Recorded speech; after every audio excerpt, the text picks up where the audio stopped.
Good morning, Queens. Welcome. Welcome today. Look, it's a Tuesday. Welcome to Tuesday. I'm already over here deep in the study. Cherie's trying to make sure I can get you all some certain notes on this morning. Good morning to everybody who's joining us. Good morning, Sister Mary. Good morning, Miss Dorothy. Good morning, Michelle. Good to see you on this morning. Good morning. I'm saying by faith, Arlinda. Good morning, Sarah. Good morning, Latanya and Lorena and Nija and Cece. Somebody called Cece.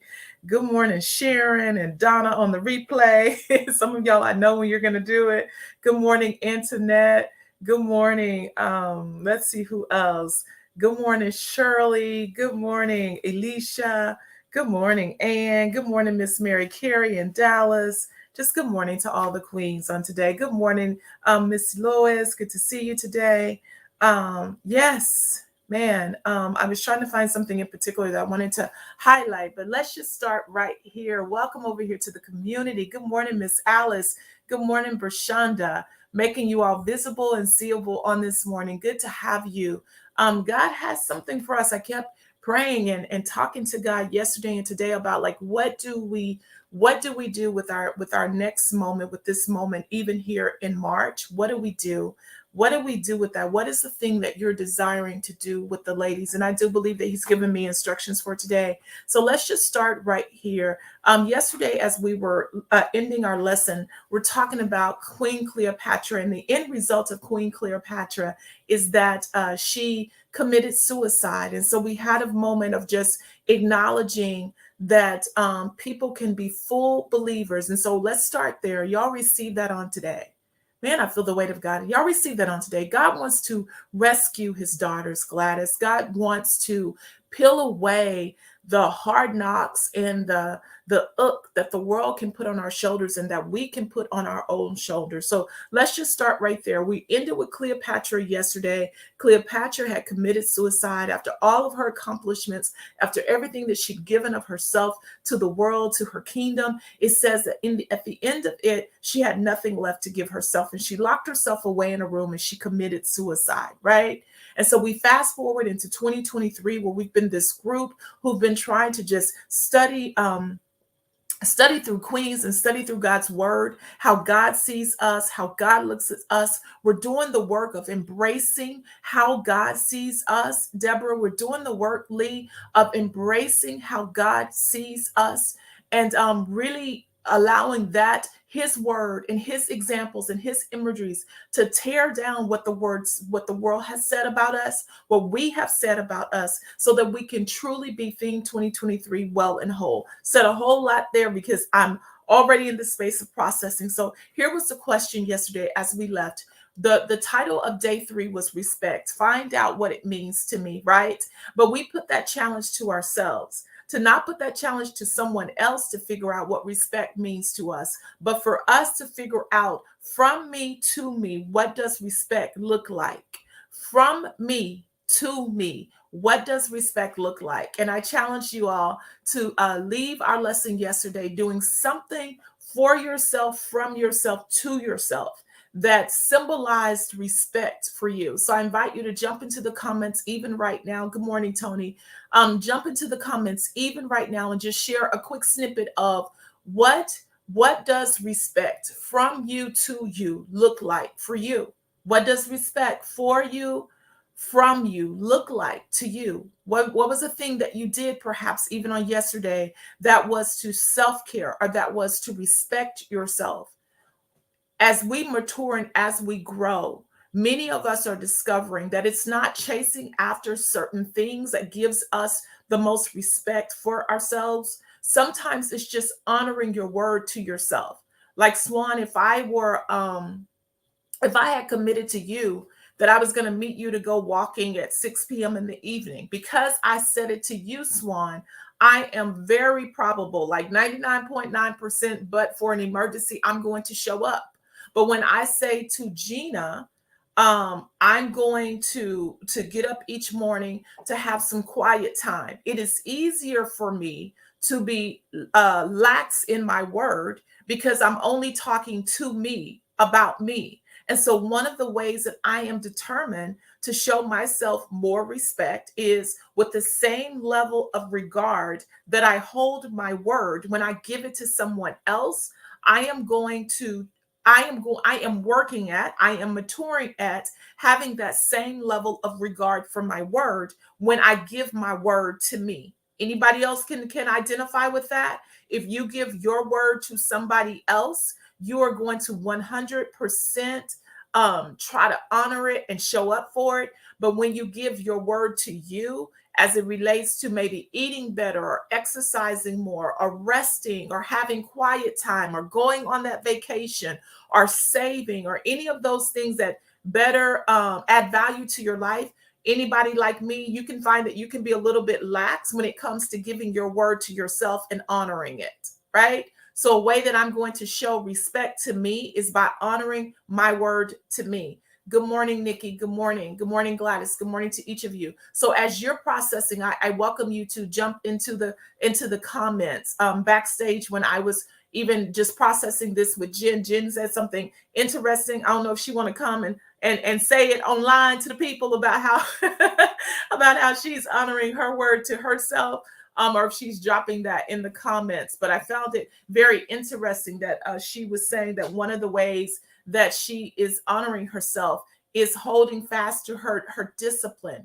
to the systems and structure that she puts in place to ensure that she is well. And sometimes we can become lax in that. So join into the comments with me on this morning. Cherie said that she promised herself that she was going to start going to bed on time. Very good. That is a way to show yourself respect. Is saying that I honor that I need rest. I honor that I don't want to just wear my whole body out, all of my energy out. Very good, Cherise. Promising to start giving yourself a solid bedtime where you can get your rest. So I invite others to join in the conversation as we really are even being spiritual in this, because faith without works is dead. I always encourage us to do the work, to really do the work. Swan said yes, she committed to herself to honor that she will close her work computer and go to bed. Absolutely. That she will close her work computer and go to bed. And I see two things in that, Swan. One is recognizing that you need rest, as Cherie said, but then two, putting a time out on how much of yourself you give to other people's dynasties and corporations and visions and goals. Like, here's the thing, and where we're going with this whole self-care. God created you for a purpose. God created you for a reason. There were often times that I existed before launching into some of my own things where I realized, Swan, that I gave me leftover me. Anybody been there? Anybody there? Where you have businesses, you have ideas, you have goals, you have visions, you have things that you want to do, you have trips that you want to take, and you find that you give you your leftover energy, you give you your leftover mind, you give you what's remaining after you've depleted the best of yourself for another. And then we're curious as to why our dreams, our visions, our goals never really take off. And it is literally because even in our own lives, we give ourselves leftover us. So just making those boundaries, and people are giving us practical applications where we're saying, I'm going to get me some rest, where we're saying there's a time when I cut off work and work for others and I move into what's good for me. I see somebody saying, I'm giving myself permission to say no. That's good. And I know we talk about it all the time, and people are like, okay, that's common. No, for some people, it's a lot of work to really say no. So yes, giving herself permission to say no and not overexert herself trying to show up for everyone and everything. That's absolutely necessary. Being okay with saying no, being okay with not being able to make it, showing up differently. This is how I will say it. I cannot show up physically for everything and everybody, but it's giving yourself permission to say, but I can send you a quick kind note. I can send you a quick text to let you know that I'm praying. I can acknowledge your event and say, I won't be there today, sis. I've been running all week long, but I want you to know that I'm rooting for you.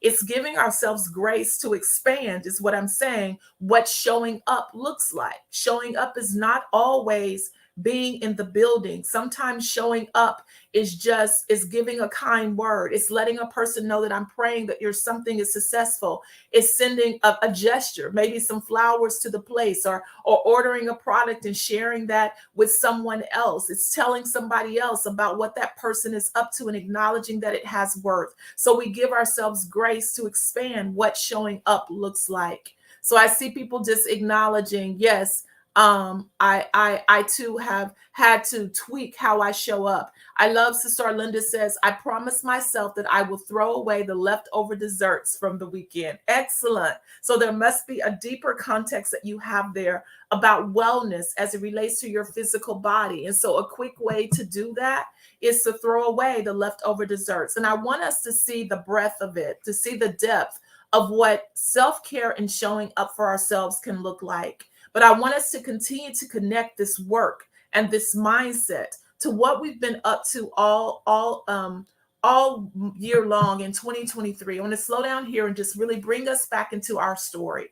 Here in the community, we are really working on theme 23, being well and being whole. Y'all, being well and being whole. Being well and being whole. Because as I said many times before, God has souls with our names assigned to them. God has people that he desires that we reach.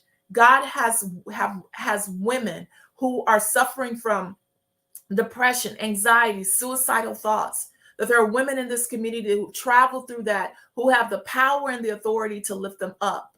Theme 2023, well and whole, is about becoming full and well able ourselves so that we can go out and be about kingdom business. Whatever that kingdom business looks like in each of our lives, it will manifest differently. But there are assignments to our lives, y'all. And hear me, y'all know I say, hear me in love.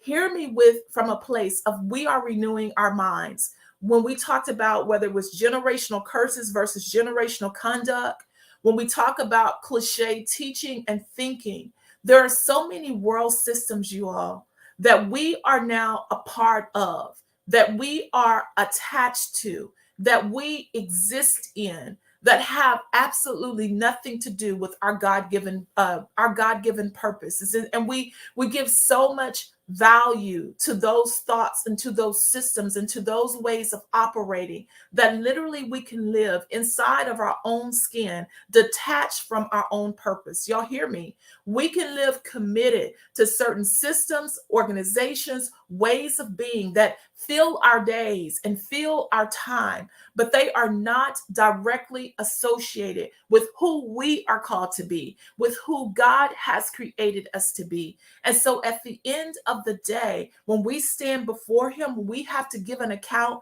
for how we spent our days and the lives that we touch for his glory and for his name's sake. When we just process that, even right now this morning, when we think about where the majority of our hours go and how we spend our Sundays through Saturdays, how does it really show up making a difference in the kingdom? How does it really land souls in eternity for God's glory and for his name's sake? And we're going to be held accountable. So we want to find ourselves doing the things that will make us well. Real quickly, Michelle, I'm not acknowledging yours. You said you've made a promise to yourself that your grandkids, somebody else may want to jump on that one, that your grandkids are going to have to go home, that you're going to be sending them home in love, but that it's necessary for you. Somebody else may need to receive that one on this morning, where you find yourself overextending yourself in the name of family. And there's just this space where you need to really be, to really have those moments for yourself so that you can be well and whole. So let's go here. Let's go back to day number 3. We've decided that we'll spend some time as we go tying up loose ends instead of jumping and coming all the way back to the end. So I want to tie up this loose end for us as it relates to self-care. I saw in the comments yesterday as I read through some women acknowledging that when we teach about self-care, they don't even know who their self is anymore. So I'm going to give us a little insight as it relates to that. And for those of you who can identify with that, and we know we love to make a sister know that you're not alone, lean on the love button. This a couple of comments just said, if you can identify with this space that some women find themselves in, that when you're saying self-care, I don't even know who self is anymore. I don't know who self I don't know, right? I don't know. I felt lost. I need to figure out who self is. If you can relate to that, if you can identify with that, lean on that love button or say, me too, sis. So we're going to talk a bit about that. Then someone else noted, what if I'm not trying to give, if I'm not trying to give care to this current self? That there's something about this current self that I'm complete with. I'm done. I'm done with that self. I want to nurture a new self. And I'll share a little bit about an insight on that. And then so many of you, my God, and it kind of made me just tear up a bit, Tracy. So many of our queens said, I just need to rest.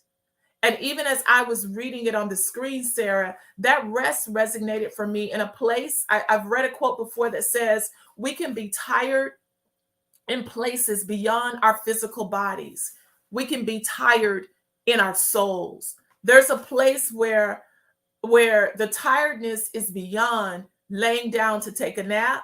The tiredness is deeper. It's down in our souls. So if you can understand that, if you can relate to that, then again, for each of those, if you are a Me Too sis, put it.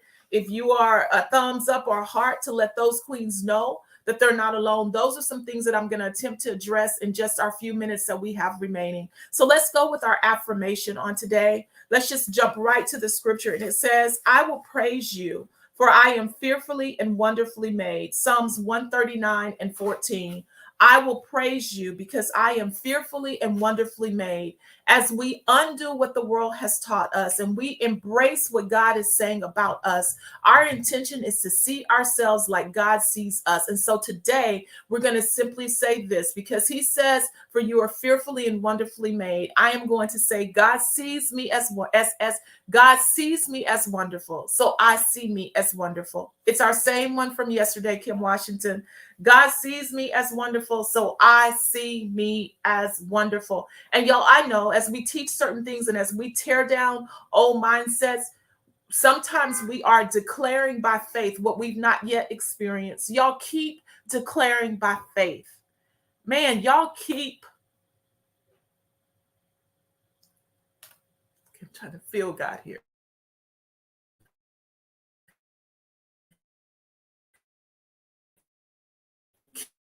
Keep declaring by faith.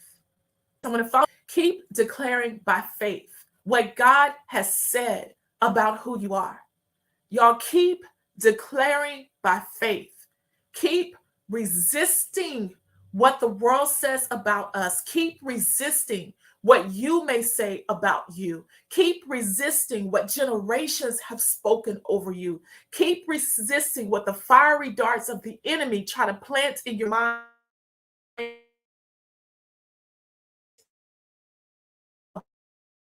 What God has said. And God has said that you are fearfully and wonderfully made. Now, for the community, those of you who know we lean in like this, the computer and stuff start doing what it do. Y'all already know that if it blacks out, I'm coming here. Y'all stay here and keep leaning in, okay? So here's what my heart wants to say. As a person who has experienced it, y'all, we can get so many definitions of our identity from erroneous teachings. We can get so many definitions of who we're called to be by demands from our role. We can get so many pressures of who we're trying to be from the pressures of breaking generational things. But today, by faith, y'all, we pull down a lot of that and we try to step by faith into what God has said about who we are. God says things to us about who we are because God has purpose and true intention for your lives. Hear me. God has purpose and true intentions for your lives, and your purpose that was established in you before the creation of the world. It is bigger than your role. It is bigger than your title. It is bigger than the limitations and boundaries that that man has placed on us.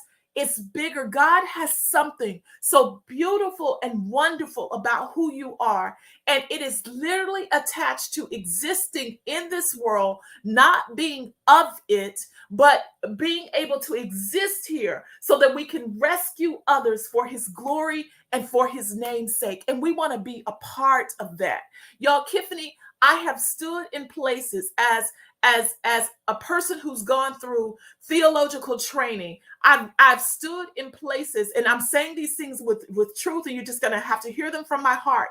As a person with 4 whole degrees, right? With a bachelor's, 2 masters, a doctorate, and working on another master's, and been told that because of denominational teachings, or because of whatever that is, even in church culture, you can't teach from this pulpit. You need to teach from this place on the side, right? And I don't have a problem with that. I'm just explaining.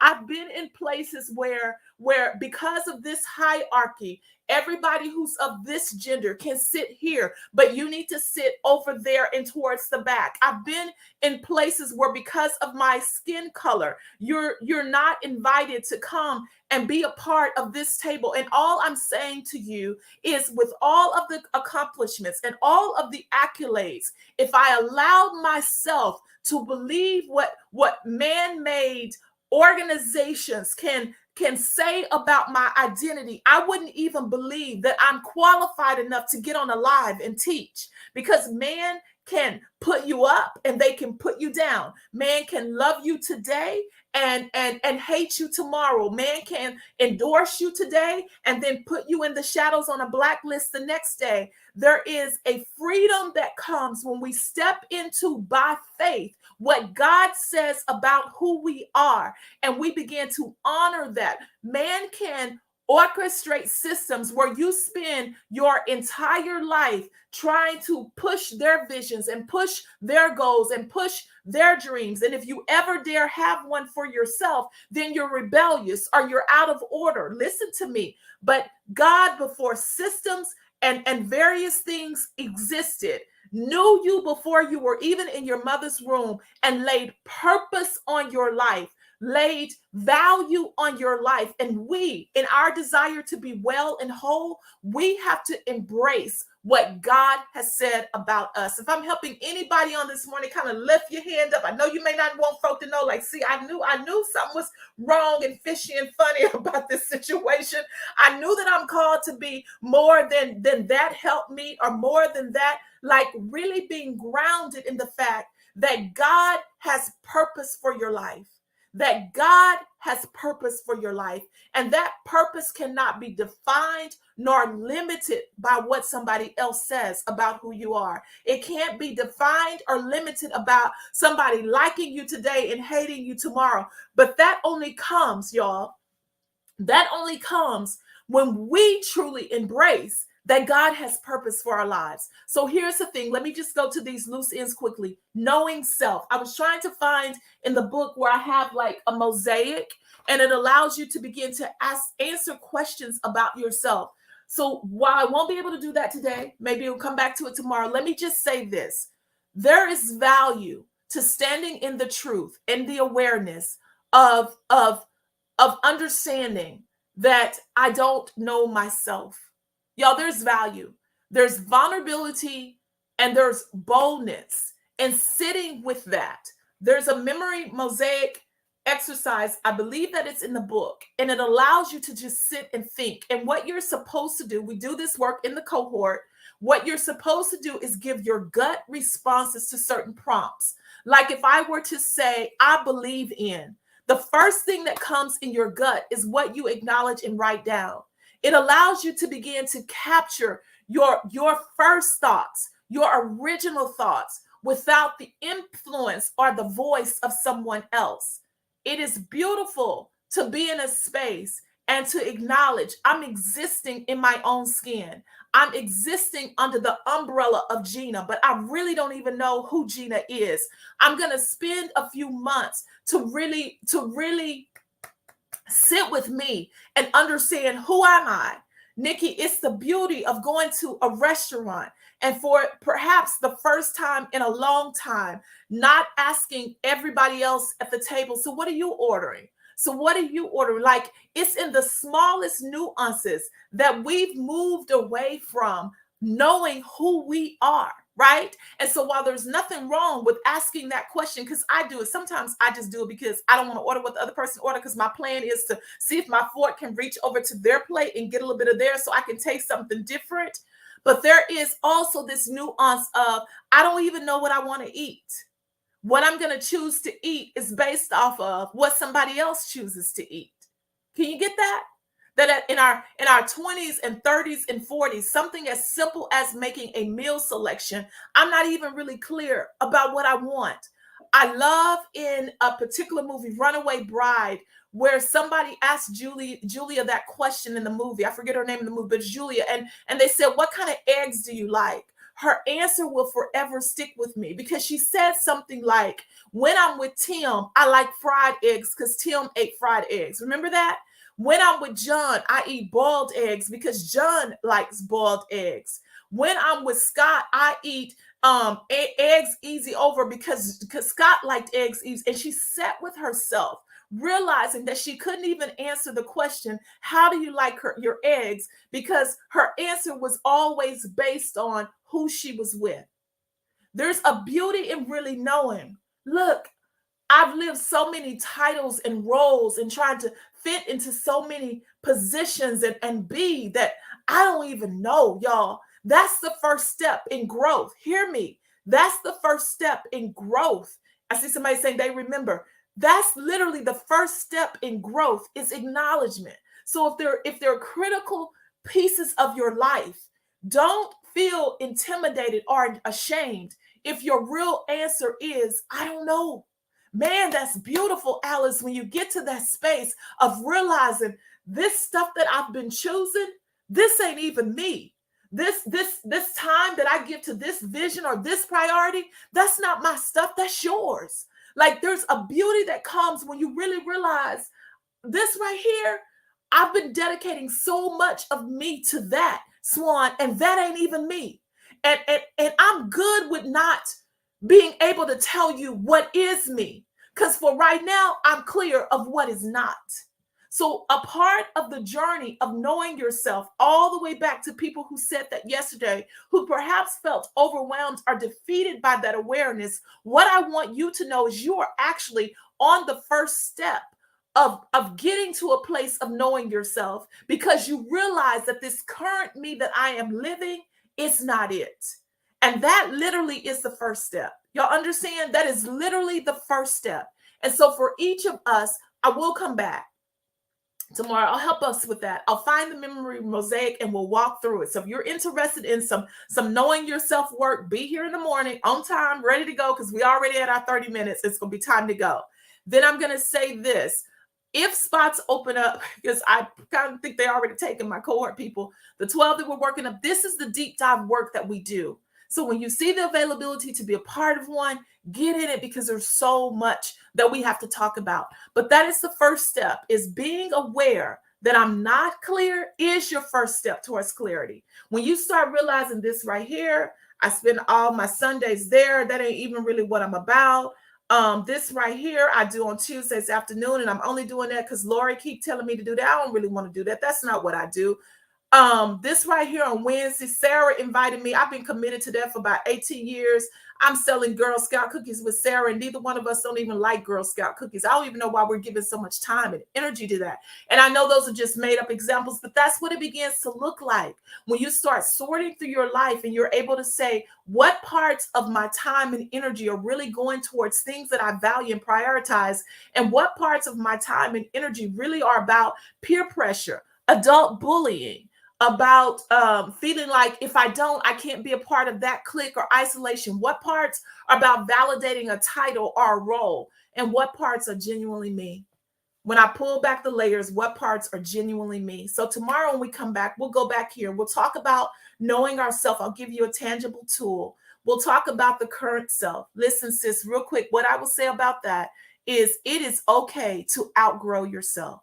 I'll put that quote up for you tomorrow. There's one of my favorite quotes that says, it is okay to outgrow yourself.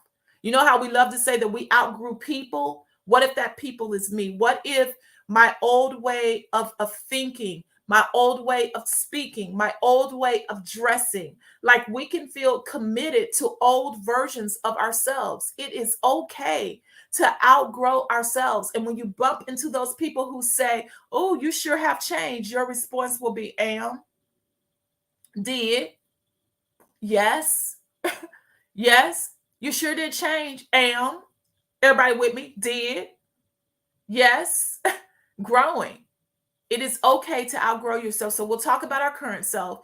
And then the last one, that whole rest thing, finding rest for places where we're tired, that is deeper than our physical bodies, finding rest for those areas that are in our souls. All right. So y'all join me back tomorrow. Be strategic. We're going to hit it with those three tools on loose ends for self-care. And then we'll keep going with queens. What we're clear about, let's wrap up here, is Cleopatra, I said it yesterday, did not have enough energy to rescue herself, but she found enough energy to kill herself. And that sounds profoundly sad, right? She did not have enough energy to rescue herself, but she had enough energy to commit suicide, to kill herself. And it just sounds profoundly sad. And it is. But we can place that in 2023 with us. And many of us perhaps don't have enough energy to rescue ourselves. But just like Cleopatra, even if it's not to the point of suicide, we exert energy that destroys ourselves, that kills ourselves inwardly, in our souls, in our dreams, in our visions. Like we don't muster up enough energy to stop and pause and do something different. So while we may not be like Cleopatra somewhere slitting our throats or drinking poison, we're slowly killing ourselves because we watch our dreams be put on the back burner year after year after year. We watch ourselves serve in spaces that minimize us and devalue us and keep us in uproars inwardly, but we go with smiles on our faces outwardly, and we keep showing up in toxic environments that don't cause us to grow. It's easier to look at Cleopatra and say, oh my, poor pitiful Cleopatra. But have I looked at Sabrina? Have I looked at Gena? Have I looked at Michelle? Have I looked at Kimberly? Have I really evaluated if I am doing things that cause a slow death to come to my visions, to my goals, to my priorities, to the things that I value, to my body? Like some of us, I'm telling you, you're not greedy. I'm telling you, you're not greedy. You're not just choosing to blah, blah, blah.